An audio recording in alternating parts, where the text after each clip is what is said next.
کیا آپ چاہتے ہیں کہ مسلمانوں میں پیدا ہوئی ناامیدی اور مایوسی کو ختم کیا جائے، مسلمانوں میں خود اعتمادی پیدا کی جائے، مسلمانوں میں قوم کے لیے ذمہ داری کا احساس پیدا کیا جائے، مسلمانوں میں آپسی اتفاق اور اتحاد پیدا کیا جائے، دین کی دعوت دینے اور دین کو قائم کرنے کی جد و جہد کا جذبہ پیدا کیا جائے، مغربی تہذیب کی یلغار سے آنے والی نسل کی حفاظت کی جائے؟ اگر ہاں تو آئیے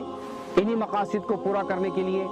ملت اسلامیہ کو سنوارنے کی خاطر، اس مقصد کو پورا کرنے کی خاطر، اس نا امیدی کو دور کرنے کی خاطر، اللہ اور اس کی رضا کی خاطر